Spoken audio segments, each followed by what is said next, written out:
Et 20h sur les antennes de la télévision Futur Média. Madame, monsieur, bonsoir. Je suis ravie de vous retrouver. Voici les titres de cette édition. Fusillade en Allemagne dans un centre commercial de Munich. Selon les dernières informations, le bilan provisoire fait état de 6 morts. D'après la police allemande, il y aurait 3 tireurs. Ils sont actuellement en fuite. Insécurité, chômage des jeunes, inondations. Le quartier de Grand Yoff est confronté à de nombreuses difficultés. Dans ce journal, zoom sur ce quartier où en ce début d'hivernage, les populations craignent d'être à nouveau inondées. La chronique du JT, c'est le nom de votre nouvelle rubrique hebdomadaire que vous pourrez suivre tous les vendredis. Ce soir, la rédaction revient sur le supposé protocole de Rebeuss, fait brûlant de l'actualité et sujet particulièrement prisé par les politiques. Malgré leur défaite face au Ghana, les Lions se qualifient pour la CAN 2017 des moins de 20 ans. L'équipe du Sénégal se rendra donc en Zambie en 2017 pour la Coupe d'Afrique des Nations. Ce soir, l'invité du 20h est Malik Ndiaye, auteur du livre sur l'habitat au Sénégal. Son entretien avec Mamoudou Ibra Kane, ce sera en fin d'édition.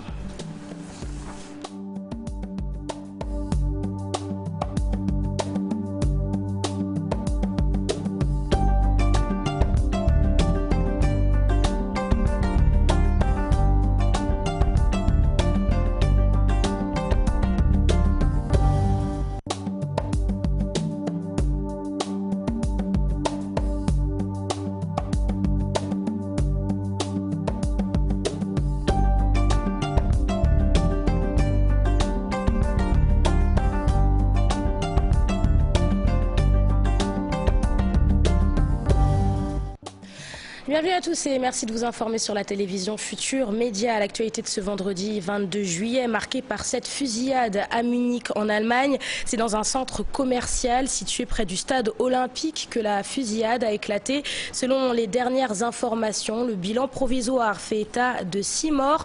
La police allemande, qui parle également de blessés, pense qu'il y aurait 3 tireurs actuellement en fuite. Plusieurs équipes d'intervention sont à la recherche des tireurs. Une unité des forces spéciales de la police est arrivé sur place. Direction Ouakam où un litige foncier oppose la mère à la famille du Djaraf Elhaj Moussa Gueye. Dans le quartier de la cité Avion, les deux parties se disputent un terrain d'1 hectare 200 mètres carrés. Alors que la famille du Djaraf Elhaj Moussa Gueye brandit un acte administratif sous-signé par l'actuel maire de Ouakam, elle sollicite l'intervention du chef de l'État. Plus de détails avec Ibou Diouf et Younous Diatta. Cet espace fait l'objet d'un litige foncier depuis quelques jours. Sur cet hectare de 200 mètres carrés, la mairie de Ouakam envisage de construire une école, un projet qui n'enchante pas la famille du Djaraf Elhaj Moussa Gueye. Le terrain n'appartient pas à l'État. Le Djaraf Moussa Gueye est connu un peu partout à Dakar. Il a acheté ce terrain en 1943. C'était notre champ. La famille brandit un acte administratif pour revendiquer la propriété de ce terrain. Le maire de Ouakam a sous-signé l'acte administratif du terrain et c'était pour régler un différend qui opposait la famille. Si aujourd'hui il parle d'un terrain qui appartient à l'État, on ne comprend plus. Ils sont certes conscients de l'importance d'une école pour les populations, sauf que la démarche n'est pas appréciée. Le projet de construction d'une école est toujours salutaire, mais le maire doit négocier avec la famille pour trouver une solution. C'est mieux que de faire du forcing.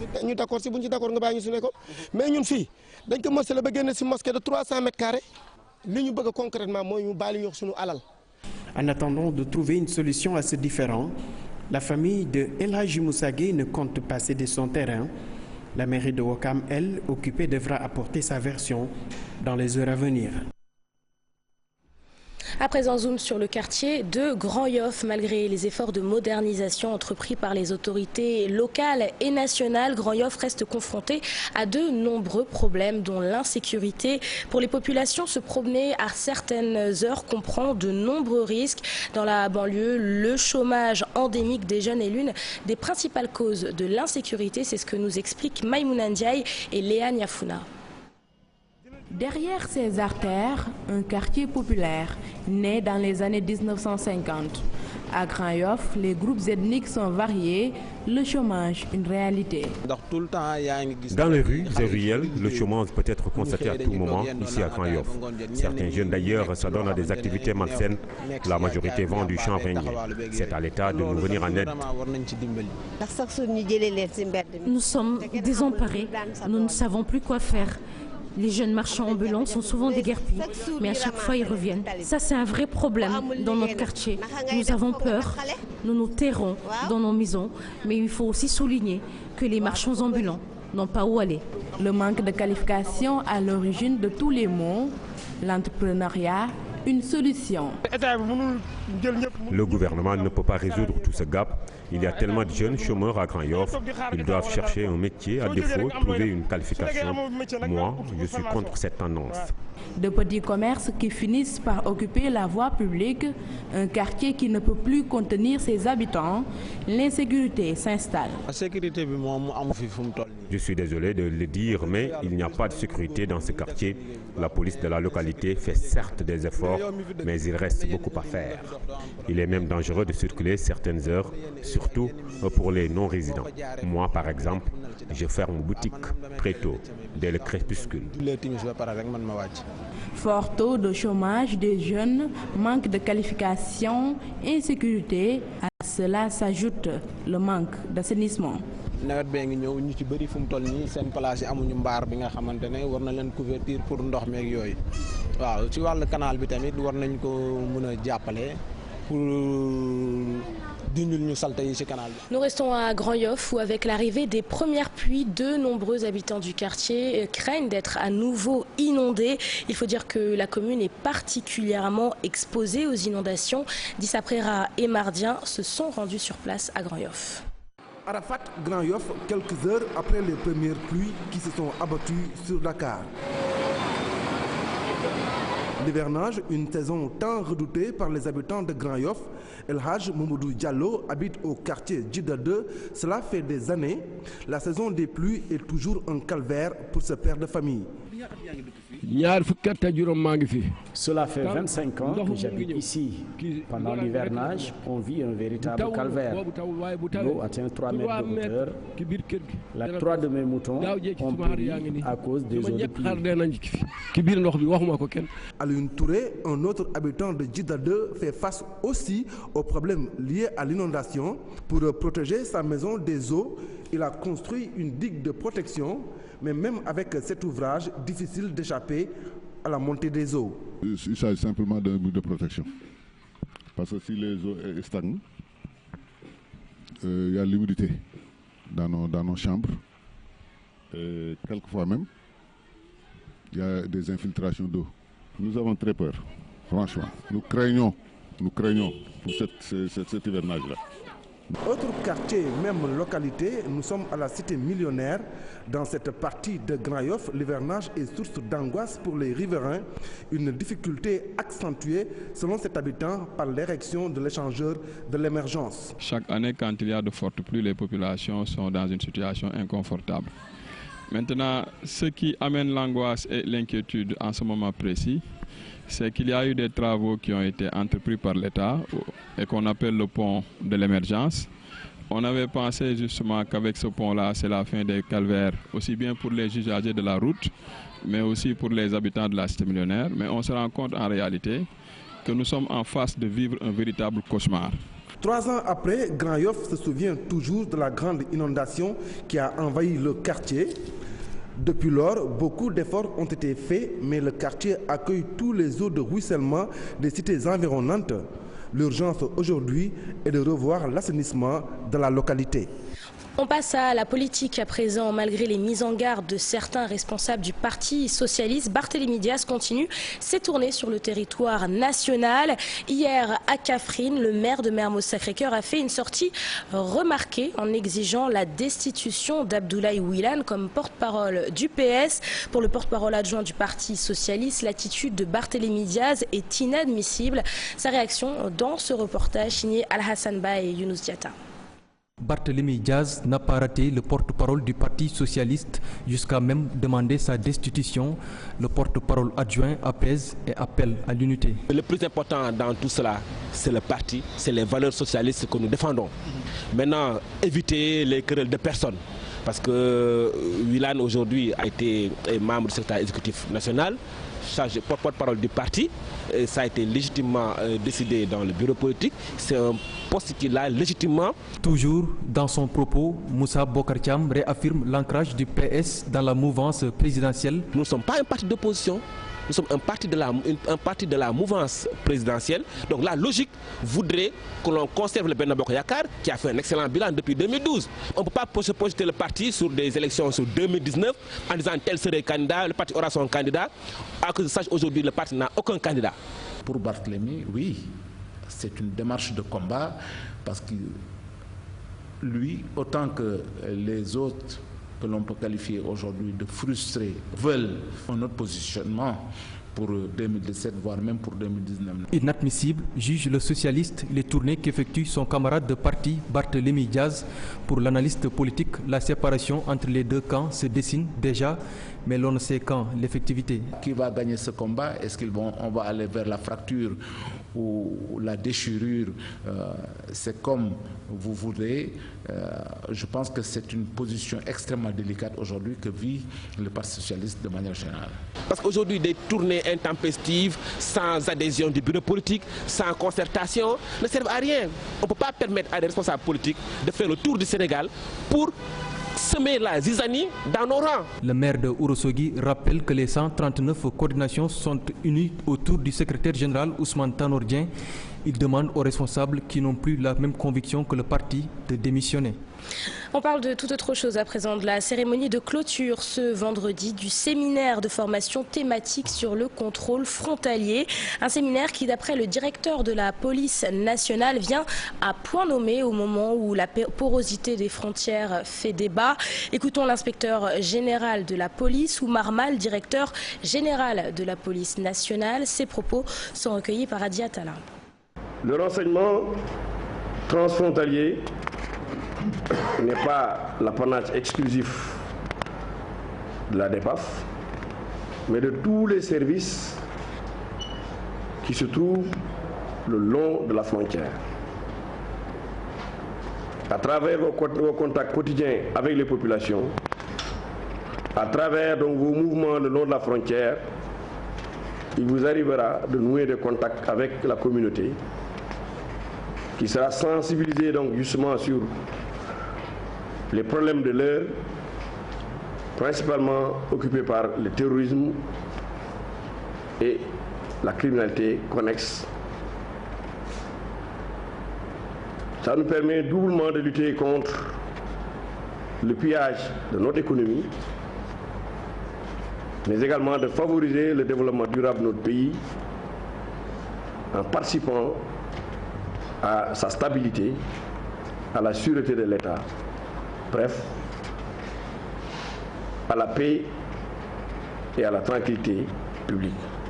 Retrait des enfants de la rue, une initiative du gouvernement saluée par l'ambassadeur des États-Unis au Sénégal. D'après James Zumwalt, son pays a bien l'intention d'accompagner le Sénégal, particulièrement dans la commune de Médina. À Saint-Louis, les maîtres coraniques se disent également satisfaits par l'initiative. Leur réaction dans ce reportage de nos correspondants à Saint-Louis, Ousseynou Diop et Habib Sek. Plus de 14 000 talibés vivent dans la région de Saint-Louis. Les talibés mendiants sont estimés à 9 500. Depuis l'annonce du gouvernement de retrait des enfants de la rue, les maîtres coraniques ne cessent de donner leur point de vue sur cette décision. À Saint-Louis, ils ont tous salué l'initiative et demandent au gouvernement de réorganiser le milieu. Nous sommes d'accord, mais il faut que les enfants apprennent le Coran. Il faut qu'ils soient aussi dans de très bonnes conditions. C'est ça notre combat. En visite à Saint-Louis, l'ambassadeur des États-Unis, James Zumwalt, a donné son avis sur la question. Selon lui, les États-Unis vont accompagner le gouvernement sénégalais pour éradiquer la mendicité dans les rues. Nous avons déjà fait un projet à Dakar avec la ville de Médina pour diminuer la mendicité dans la rue. Et Pour la deuxième étape, nous espérons d'envoyer les experts qui ont aussi beaucoup à Dakar ici pour parler un peu les bonnes pratiques, pour partager l'expérience et de trouver la solution qui marche bien ici à Saint-Louis. Les acteurs veulent que les enfants soient protégés malgré la résistance de certains maîtres coraniques. Ils ont demandé à l'État sénégalais de prendre toutes les mesures pour éradiquer ce fléau. Là où vous allez dans le continent, on vous pose des questions par rapport aux enfants qui sont dans les rues, qui mendient, qui sont mal respectés. Et tout cela, l'État, nous allons l'accompagner. Ça, parce que pour nous, de tout le temps, la place de l'enfant, qu'il soit talibou, n'a jamais été dans la rue. Donc c'est pourquoi, avec nos partenaires de Help Partner, nous avons mis en place un cadre donc, de prise en charge avec donc, des programmes d'alphabétisation. Chaque jour, des milliers de talibés sont dans les rues de Saint-Louis. Cependant, beaucoup d'enfants ont maîtrisé le Coran tout en restant dans les daras. Dans la région de Diourbel, dans la commune de Ndoulo, 45 chefs de village ont été récompensés par les autorités municipales. Afin de valoriser leur travail, une cérémonie a été organisée. D'après le maire Modou Faye, les chefs de village jouent un rôle important au sein de la société. Écoutons-le, il est interrogé par Mohamed Diop. On est dans un contexte de communalisation. Donc, qui est constitué, ponctué par des réformes.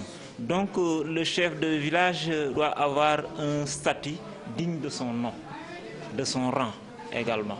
Raison pour laquelle, je leur ai expliqué, on leur a expliqué véritablement le sens de cette cérémonie pour que eux aussi, qu'ils puissent être des relais auprès des populations. Parce que ce qu'on veut en tout cas véhiculer à travers cette cérémonie, c'est que les chefs de village, en tant que relais au niveau des villages respectifs, qu'ils puissent véhiculer l'information, en tout cas à toutes les populations, mais à la jeune génération. Oui, le forum, c'était sur les bourses de sécurité familiale. Donc, comme vous le savez également, c'est un programme très ambitieux du chef de l'État. Un programme qu'il avait confié en tout cas à la délégation générale à la protection nationale. Donc, et ce programme, nous sommes impliqués au premier chef, en tout cas les collectivités locales.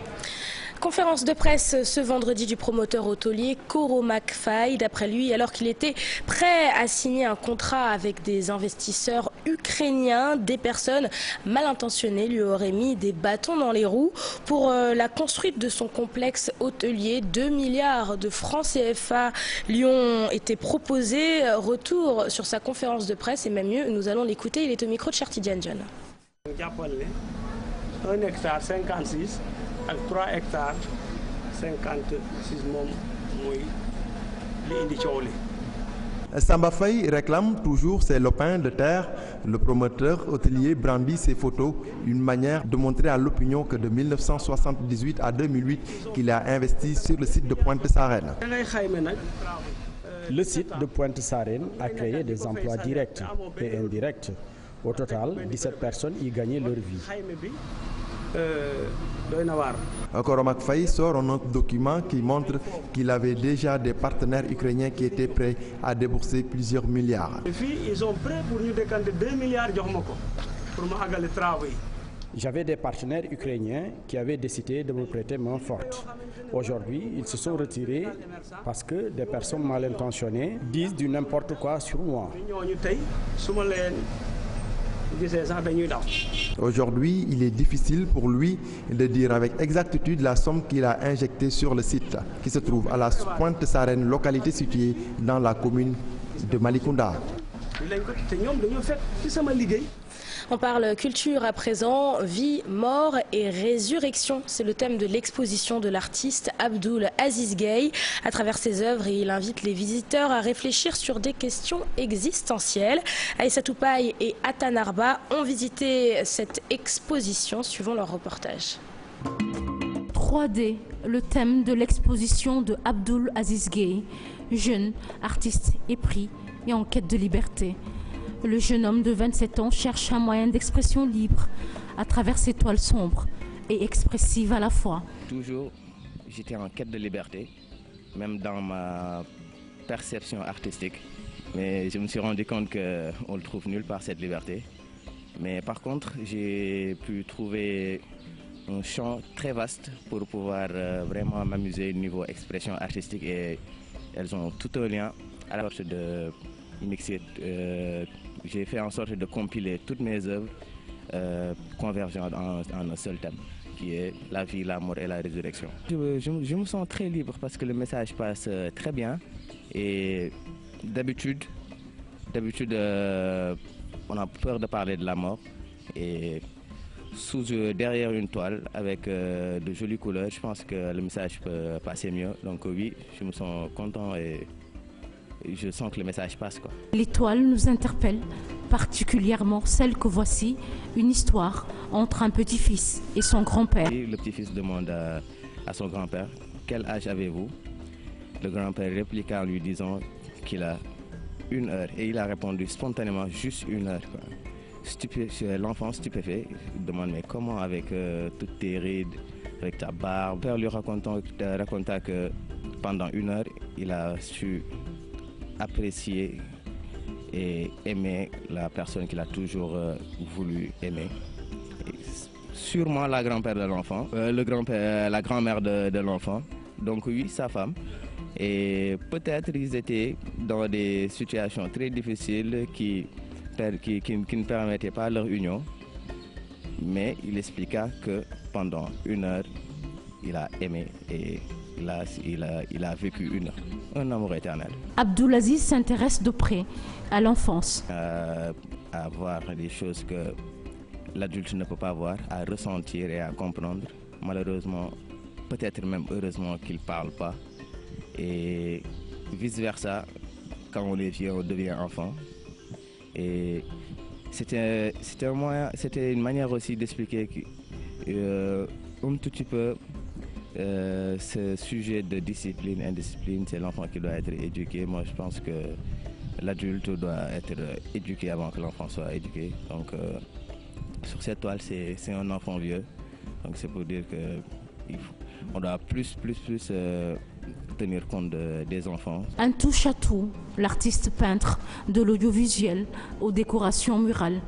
Aziz s'intéresse tout simplement aux équations des 3D, d'Und, d'Eki, que sont la vie, la mort et la résurrection. C'est le moment de passer à l'actualité internationale, bien sûr marquée par cette fusillade à Munich en Allemagne. C'est dans un centre commercial situé près du stade olympique que la fusillade a éclaté. Selon les dernières informations, le bilan provisoire fait état de 6 morts. Retour sur cette attaque avec Daniel Diouf. La situation reste confuse. La police allemande parle de 6 morts, plusieurs blessés. Mais la presse avance une dizaine de victimes, jusqu'à 15 morts.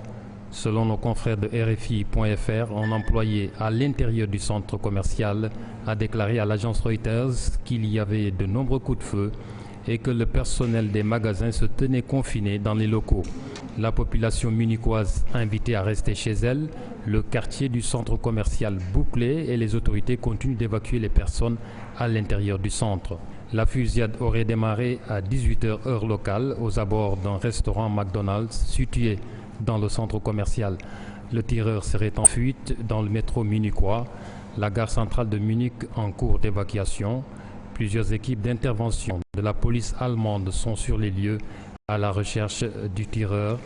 Une unité des forces spéciales de la police est arrivée sur place. La police parle d'une situation terroriste en cours, selon nos confrères de France 24. C'est le moment de passer à la chronique du JT, une rubrique hebdomadaire que vous pourrez dorénavant suivre chaque vendredi.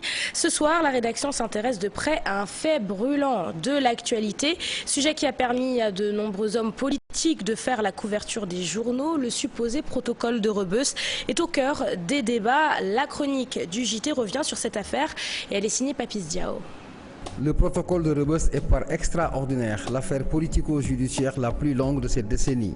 Elle n'est vraisemblablement jamais enterrée alors que dans l'absolu, elle présente l'image d'un agonisant dont le tout dernier souffle se fait attendre encore et encore et le sera certainement éternellement.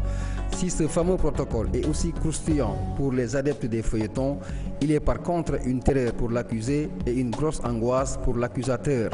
Quand Idrissa Seck se rend volontairement au tribunal d'un jury qu'il a lui-même composé, il y a des questions à se poser. Si le pouvoir sursoit aux auditions compromettantes qui pourraient conduire à la réouverture d'un dossier juridiquement pénal, il y a également des interrogations à se faire. Mais pour nous qui sommes ni traversés ni investis par les vrais soubassements, on pourrait peut-être se contenter de lécher provisoirement l'os qui se présente à nous. Ici, l'os n'est ni plus ni moins que le contexte.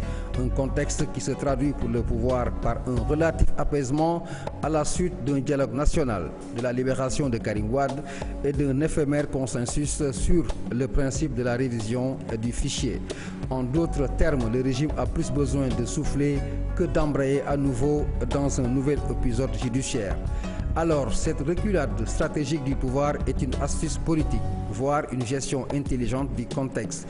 Ainsi, le gain politique semble revenir à Idrissa Seck sous le simple rapport du reclassement de l'opposition.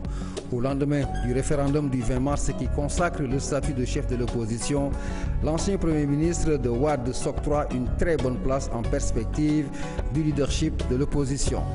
À la lecture de toutes les péripéties sous le magistère du président Macky, Idrissa Seck s'est détaché de cette opposition aujourd'hui ligotée par cette coalition Benno, coalition à laquelle il faut faire allégeance au nom du principe de la loyauté et enfin fidélité pour s'être engagé à gagner ensemble et à gouverner ensemble.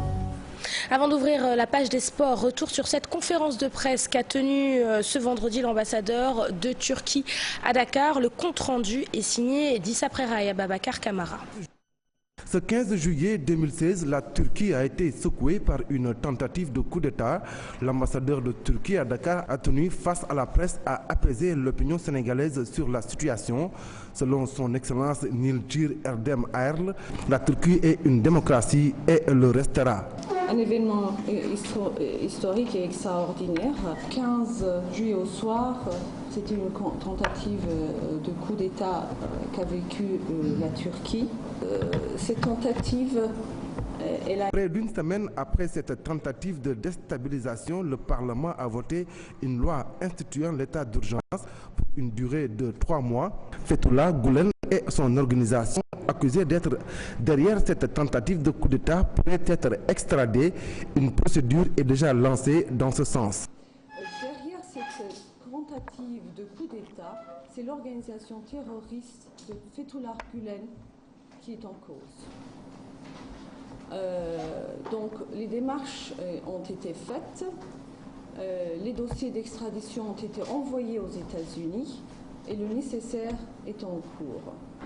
En chiffres, près de 1000 personnes ont été mises en garde à vue, plus de 9000 fonctionnaires démis de leurs fonctions, 1390 civils ont également été tués.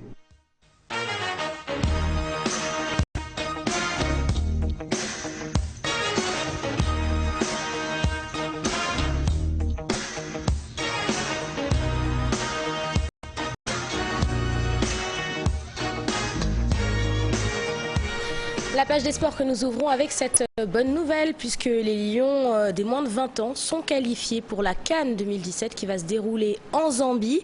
Ils ont perdu 1-0 ce vendredi face au Ghana, une défaite qui ne les empêche pas d'être qualifiés puisque à l'aller, le Sénégal s'était imposé face à l'équipe sur le score de 3-1. On passe au basket à présent, pressenti à des stages en Turquie et en Serbie. Depuis une semaine, les Lions du Sénégal sont toujours présentes à Dakar. Alors pourquoi ne sont-elles pas parties participer à leur stage? Réponse dans ce reportage signé Chersat Ibou Diarra, Ibou Diouf et Younous Diatta. L'équipe féminine de basketball du Sénégal participera aux Jeux de Rio sans faire ses 2 derniers stages de préparation. Un problème de visa est avancé. Pour ce spécialiste, c'est une légèreté qui peut être dommageable. C'est pas bon pour le moral. Vous savez, quand on dit à des gens que vous devez aller quelque part et on revient pour dire que c'est annulé, il y a de la frustration. C'est très grave. Je pense qu'au niveau de la fédération, on doit assumer les responsabilités et sévir. Est-ce qu'il y avait quelqu'un pour s'occuper des affaires courantes? Je ne sais pas. Mais il y a un problème. Keneni, le président de la fédération, évoque juste un changement de dernière minute dans le programme de la préparation. Pas de manquement à leur niveau. Le coup d'État avorté en Turquie qui a créé quand même une situation un peu compliquée, ce qui nous a fait renoncer au tournoi d'Istanbul où on devait jouer 3 matchs. Partir en Serbie pour faire 2 matchs et revenir. Parce qu'il fallait simplement continuer la préparation à Dakar et partir un peu tôt au Brésil pour ensuite jouer des matchs amicaux avant le démarrage du tournoi olympique. C'est ça en fait qui a au principal, je dis bien au principal, guidé notre décision. Des perturbations qui n'empêchent pas à Babacar Ndiaye de garder la même ambition pour les Lions au Brésil. Nous avons dit aux filles que c'est un honneur de porter le moyen national, c'est un honneur de défendre le Sénégal. On va demander maintenant de se préparer pour 2017. C'est l'objectif qui a été assigné à l'entraîneur. L'équipe nationale va recevoir le drapeau des mains du chef de l'État ce samedi 23 juillet à Rufisque. Ensuite, elle s'envolera pour Rio pour être l'une des premières équipes à arriver au village olympique. Du basketball, on passe à la lutte avec cette conférence de presse tenue par Satiès et le pensionnaire de l'école de lutte Balagaï 2 respire la grande forme. Son frère Balagaï 2 est d'ailleurs venu lui apporter son soutien. Retour là-dessus avec Chertidiane Diao et Dembandao. Pas de doute sur l'état de forme de Satiès. Le lutteur montre qu'il est prêt à moins de 15 jours de son combat contre Seeker. En étalage de force ponctué par une chorégraphie très appréciée des fans. Un des moments forts de l'open press, c'est l'arrivée surprise du grand frère. Seeker est un grand champion. Je le respecte. Satiès, c'est de notre niveau. On est prêt, on a très bien travaillé. On attend que le jour J. La confiance règne, la victoire ne fera l'ombre d'aucun doute pour eux. Merci beaucoup Chertidiane Diao qui clôture cette édition. J'ai été ravie de vous présenter. Je vous donne rendez-vous demain à 20h sur la même chaîne pour le journal du soir. Et puis tout de suite, vous pouvez suivre l'invité du 20h qui est Malik Ndiaye, auteur du livre sur l'habitat au Sénégal. Son entretien avec Mamoudou Ibra Kane, c'est tout de suite. D'ailleurs, je lui donne l'antenne. Mamoudou, bonsoir.